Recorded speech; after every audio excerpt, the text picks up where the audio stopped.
If you've ever read a scholarly or academic article for a class or for deeper understanding, then you may have also experienced the bewilderment of engaging with academic prose. Now, there are certain scholars who have a more conversational tone, but after peer review and numerous revisions, the text, which was once legible and coherent to the average Joe, may now appear to be written in a foreign language and format. This is how I felt when I first began studying history at university, and I'll admit that I still feel that sense of bewilderment sometimes, even as a PhD student. But in this video, we are going to break down, decipher, and take notes on the most crucial aspects of an academic article, and hopefully do so without too much of a headache. Hi friends, my name is Kaelyn. I am a 6th-year PhD candidate in History and African American Studies at Yale University. And today I'm going to teach you how to read and annotate an academic article. However, one disclaimer that I want to add here is that I am a humanist. I have been trained as a historian, and I have taken classes and learned to read academic articles across different fields, including art history, philosophy, literature, as well as some of the social science fields, including anthropology, sociology, and political science. For scientific articles, I'm going to recommend Dr. Amina Yonis. She has a YouTube channel specifically focused on different skills that you need as a student, and it focuses a little bit more on the scientific side of the field. So her content may actually be better suited to you depending on what type of academic article you're trying to break down. However, almost any academic article that you come across is going to have these foundational pillars. So this video should hopefully be helpful to everyone, but I just wanted to add a little caveat that this is coming from somebody in a humanities field. There's basically two approaches to reading academic articles, and that is the analog or the digital.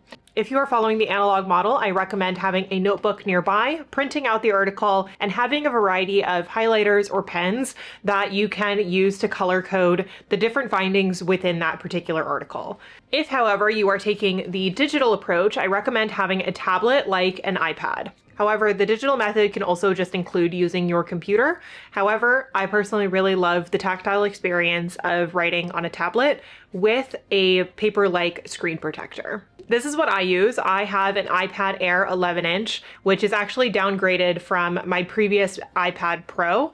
I have found that over the years, I don't really need the power of an iPad Pro. I really just use my iPad for annotating articles. So I didn't really feel like I needed the actual technical software-based power of the iPad Pro. On my screen, I have a Paperlike 3 screen protector. Paperlike is actually the partner and sponsor of today's video, so I'm going to be talking about them a little bit later on. In addition to the iPad itself, I also have an Apple Pencil with the standard Apple Pencil tip. I love annotating by hand rather than annotating by typing. However, if you prefer typing, then you can use a keyboard or your computer.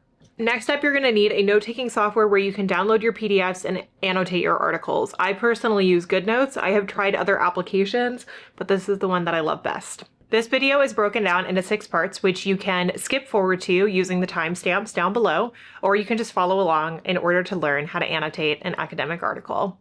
Let's start by talking about the abstract. While not included in all academic articles, an abstract is a synopsis of the article's primary thesis or focus. These tend to be only a few sentences, and while they offer a strong overview, you will need to read on in order to identify the evidence and analysis which led to the author's findings. Now I want to offer a quick disclaimer. AI might offer an appealing shortcut for reviewing academic articles. However, they often summarize the key takeaways rather than being able to offer insights into evidence and how the author sought to analyze it. This would be the equivalent of reading an abstract and not the article itself. Be patient. I promise that we will work together to make this process as painless and effective as possible without taking any unnecessary shortcuts. Now on to the argument. As a student, the main takeaway and the argument presented by the author is one of the most important parts of the article for you to note. Often found within the first 500 to 1,000 words of the article, the argument is often identified with a lead, such as, quote, "This article articulates," or, quote, "I argue, ... But beware, some writers are very crafty and can be a bit more subtle. What's important to note here is how this argument seeks to make an impact. What do you think the author wants you to know by the end of the article? This one sentence or paragraph acts as a guidepost, directing the intent and focus of the article. Now for some recommendations on color coding and annotating practices. While you're annotating, you're going to want to identify 4 colors for the following. 1, for the author's analysis and voice. 2, for when the author is making an explicit argument. 3, identifying the scholarly discourse. And 4, for primary evidence. For these, I use brown, pink, blue, and green, respectively, which is consistent across all of the articles I read. Furthermore, I take notes in the margins using my own voice. I use symbols and exclamation marks for emphasis, as well as small diagrams where it's helpful to visualize a concept. Your notes are your own. Color code, take notes, circle concepts, and anything you need to make this more enticing for your brain. But be consistent and picky when you are determining what it is that is important. Now, one thing to keep in mind while reading an article is that a scholar's argument does not exist in a vacuum. One of the main differences between journalistic articles and academic ones is the internal debate among scholars within a field of study. When an argument is made, it is either adding to current understandings or it's offering an alternative. And this is what we call scholarly discourse. Scholarly discourse is essentially the conversation happening among scholars. And one easy way to identify scholarly discourse in an article is where many citations are present or where you see a series of quotes. The goal of each scholar is to put their work in conversation with previous peer-reviewed scholarship. Your goal here is to answer these 2 questions. 1, who is this author in conversation with? This is often 1 to 3 major scholars in their field.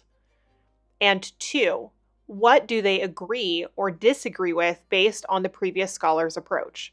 As a student, if you identify this section and bring it up in your seminar or office hours, I promise you, you will stand out among your peers. Now for a break to talk about the sponsor of today's video, which is Paperlike. I've been using a Paperlike screen protector since 2020 when I bought my first iPad. This is back when I was doing my master's degree at Oxford, and I really wanted to have a catch-all digital place to keep all of my notes from my classes and lectures, as well as all of the articles that I was annotating for my dissertation. And I'm very glad that I did, because now 5 years later, I have an entire treasure trove of all of the articles that I've read in that time. However, like I said earlier, I really love the analog experience of writing in a notebook, and using the Paperlike 3 screen protector means that I don't have to compromise. I get to experience writing on a surface that feels like paper, while also being able to capture all of my thoughts on the cloud, so that way I never miss a beat and can find everything that I've been working on across all of my devices. Now I'm going to show you a quick tutorial of unboxing and applying the Paperlike 3 screen protector. The Paperlike 3 screen protector offers a smooth application with the new Butterfly application system. This is a redesigned installation method that helps you apply the Paperlike in a cleaner, easier, and more reliable way. Furthermore, when you open up the packet, you'll see a QR code, and this actually links you directly to a tutorial that walks you through how to apply the Paperlike screen protector. Now, they've always had very clear instructions, but this system is so much easier and reduces the likeliness of having those pesky little air bubbles underneath your screen protector. The Paperlike engineering team has continuously tried to improve the actual tactile experience of these screen protectors using their patented nanodot technology. This feels like writing in a notebook without compromising on visual quality. And as you can see, the Paperlike 3 screen protector does not compromise on visual quality, on the tactile experience, and with the new improved Butterfly application system, you are sure to get a perfect fit for your iPad. Thank you so much to Paperlike for sponsoring today's video and for being a longtime partner on this channel. I'm so happy that we got to work together again, and if you want to check out Paperlike for yourself and improve your own experience on a tablet, then I'll go ahead and have a link in the description down below. Now let's go on to annotating our articles and talking about evidence. Depending on your field of study, the evidence used to support that study will vary. For a historian, the evidence is often historical records, personal papers, and legal documents, whereas an art historian may offer a focused visual analysis on a single artwork. The evidence used by each scholar is intentional and strategic, and is often identified by quotes and longer analytical sections where the author offers their reading. Your goal here will be to 1. Identify the evidence used, and 2. Articulate how the author has analyzed that source. As you progress as an academic, you may even review the source yourself to see whether you agree or disagree with the scholar's assessment. But for now, your job is to identify where this evidence is in the article, how it has been analyzed, and to what effect. And now we turn to the analysis, also known as the findings section. This is the summary of the author's ideas and contributions, but it might also include their recommendations for further research or a discussion on the limitations that they have discovered while performing this study. Your job is to note that contribution and to decide whether or not the article has delivered on its stated promise or argument. Afterward, it's time to take some notes. A structured reading report is a format of note-taking intended to help you make the best use of the scholarship possible. For graduate students, these reading reports will act as the foundation for your literature review or annotated bibliography. For college students, this will help identify what you need to add to a flashcard or study guide when preparing for exams. You can make a structured reading report anything you like, but here are some things that I always try to include. Number 1, the main argument. Number 2, evidence. Number 3, the scholarly intervention or impact. And 4, your personal analysis of the article or where your research may differ in approach. This is the structure I use to take notes when preparing for my PhD qualifying exams, and has served me well as I write my dissertation, and I hope that this structure helps you along your next assessment as well. That concludes today's video. I hope that you enjoyed it and that you got some helpful tips on how to read an academic article. If you enjoyed this, please make sure that you hit the subscribe button and the like, as well as the bell notification so you're notified next time that I post. And lastly, I just want to say a final thank you to Paperlike for sponsoring today's video and for giving you all the opportunity to check out their new Paperlike 3 screen protector. The link is in the description down below, and I look forward to seeing you all in the next video. Bye, friends.